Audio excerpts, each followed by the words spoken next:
I'm here with Daniel Hannan. Many of you know him. He's a very outspoken speaker about liberty and freedom. He also moved to push the UK out of the European Union, otherwise known as Brexit, which many people in the United States cheered for you on. He's also a member of the European Parliament, which is different than the United Kingdom Parliament. Yeah, and in a way that's the whole problem, right? If the EU were just free trade area, a club of countries getting together, no one would have had a problem with it. We would have just had this referendum. But when it starts getting things like a parliament, a currency, a president, a foreign policy, then you realize that it's turning into something much more. Right. And you worked for years to get out of the EU, correct? Yeah, I wanted us to become an independent, self-governing country like Japan or the US or New Zealand or any other democracy in the world. Right? And to work with our friends and allies on every continent, including Europe, while living under our own legislation.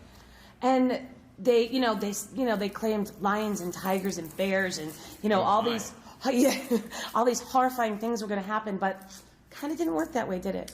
So far, everything, with one exception, everything that they predicted has turned out to be false. So they said that there would be a collapse of our stock exchange. British stocks are the best performing in Europe. They said that unemployment would rise. It's fallen. They said that consumer spending would decline, just not when we leave, but just on the back of the vote, right?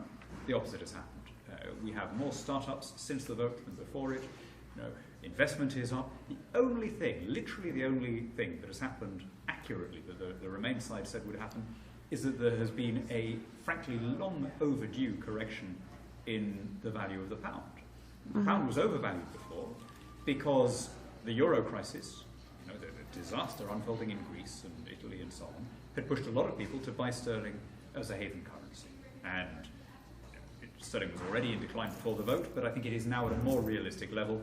And as with the two previous devaluations we've had in recent memory, so far that seems to be the prelude to a great period of growth. Right. So, and now it'll continue on. There's a lot more work to happen before you're completely out, correct? So it'll probably be a couple of years until we actually leave. And it's really important that we get this right. And by getting it right, I mean two things. First of all, I want it to be a mutually beneficial process. It has to be advantageous to us, but it also has to be fair to our friends and allies in Europe. We want to retain good relations with them. We're still going to be military allies, we're still going to be trading partners. Although we will have repatriated the right to make our own decisions, that doesn't mean that we stop cooperating on fighting migration illegally or fighting climate or environmental questions or whatever. That's the first one. The second point is, getting out of the EU is a means to an end. It's not an end in itself. The real objective here is a freer, more democratic, more prosperous Britain. And that means that having left, we have to now take advantage of the opportunities. And that means having competitive taxes, welfare reforms, cheaper energy, a whole bunch of things, as well as having more trade deals with the rest of the world. Starting, I hope, with NAFTA, right? The kind of really natural, easy tie-up between the UK and possibly some of the other non-EU economies in Europe, like Iceland and Norway, and NAFTA. It's a genuinely free trading agreement, NAFTA. We would have slotted in very easily with it. Our accession to it, I think, would raise GDP here and in Britain at almost no cost. Excellent. Now, back in 2010, I want to switch gears a little bit. Back in 2010, you wrote a book called New Road to Serfdom, A Letter of Warning to America, which is an excellent book.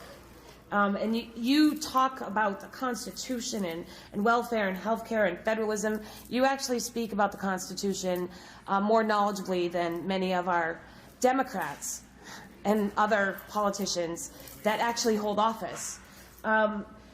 What is the biggest, and I think I might know your answer, but what is the biggest takeaway just from out of those sort of things? And probably federalism or localism is probably tied into all of these, but what was the biggest take for you to sort of warn us about what you all did in Europe that you see us going towards that was a failure? Sure. That's a really good question. There has been a general drift in this country away from its foundational principles, certainly for the last 100 years. And in a way that's kind of inevitable, and it goes with some international trends, but I think any objective observer would say that there has been a shift in power from the 50 states to the federal government, that there's been a shift in power from elected representatives to the kind of permanent standing bureaucracy, and that there's been a general shift in power from citizen to state. And I think that all of the things that Conservatives complain about, the levels of federal spending and debt and so on, really the root cause of them is the centralization of power. The genius of the American founders was to disperse, decentralize, devolve power, so that decisions were made as close as possible to the people who were affected. If you grant that, almost everything follows. And almost everything that's gone wrong, leading up to this $19 trillion federal debt, which is the only issue that anyone should be talking about at this election. I mean, it's incredible how quickly people have become accustomed to that. It's kind of shifted off the agenda. But the roots of that debt go back to at least the second Roosevelt, arguably even the first Roosevelt, when they began expanding executive power. And my guess is that there'll eventually be some kind of haircut, right? There'll eventually be some kind of... federal government can't literally go into bankruptcy because there's no one to administer the bankruptcy, but there will be some kind of failure to pay the bondholders and pensioners who think they're owed money. And when that happens, there'll be an opportunity to start again on a more sober basis. Now, so, like I said, you wrote your book in 2010. It's 2016. You warned people then, of course, they didn't listen. We warned them as well. You know, some Americans did. They still did all the things anyway, like Obamacare and, you know, more federal control over local schools and, you know, things like that. Did you see that, you know what I mean? Because you warned people in 2010, but 6 years later, look at the mess we're in. Yeah. In one sense, I feel very sorry for Barack Obama, because he was not responsible for the timing of the financial crash. Okay. He'd come in with all these big ideas about healthcare and so on. And it was a very difficult thing to let go of them. And in the end, he wasn't a big enough man to do it. The correct thing in his situation, winning office when he did, and it would have been a very difficult thing, would have been to have said, look, okay, this is not the situation I thought I was going to inherit when I was campaigning. You can all see that everything has changed since Lehman's and all that. We just don't have the luxury or the resources to push ahead with the centralization of healthcare and the expansion of the federal government. We just can't do that. We have to focus on getting on top of the economic crisis. You know, like I say, he had to play the hand he was dealt. He didn't play it very well, but I'm not sure that many people would have done. You'd have had to have been a very, very big guy to have gone back on what you were hoping in opposition. But the result is that, you know, the debt has grown, the government has grown, the obligations of the federal government are growing exponentially. Public services are becoming pension providers instead of service providers. And in the end, there is going to have to be a reckoning. I mean, you can't defy gravity forever, and the more you put it off, the worse it gets. It's like a drunk who is postponing the hangover by staying drunk. You know? That's quite a good analogy. I'll have to remember that one. So one of the last questions I have, because I know you're extremely busy, and I appreciate you taking the time. A great pleasure. What would be parting words, advice for Americans, you know, knowing the situation we're in now, how to move forward, say, for activists and legislators, how to bring our country back to what it really should be, with the local government in control as opposed to this huge centralized government? I mean, that's always a difficult process, and you have to fight for it, right? Central government never devolves power out of kindness because they wake up and think that it's a nice thing to do. Even if they promise to do it in opposition, they never give up the patronage powers. And so the state authorities and then the county authorities have to demand, and better yet, the individual citizen, right? Because we want power at the lowest possible level, which ideally is the private citizen.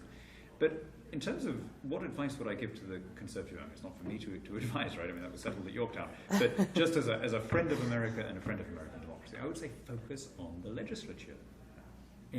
I've noticed that one of the sad developments around the growth of presidential power and executive power is that it starts defining everybody.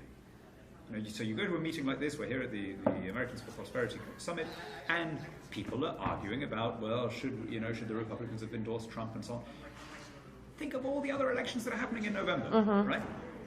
Think of the elections to the Congress that actually sets the budget. That's where your problem is. That's the priority. You've got to get people in both chambers who are serious about reducing the debt and getting order and sanity back into the federal budget.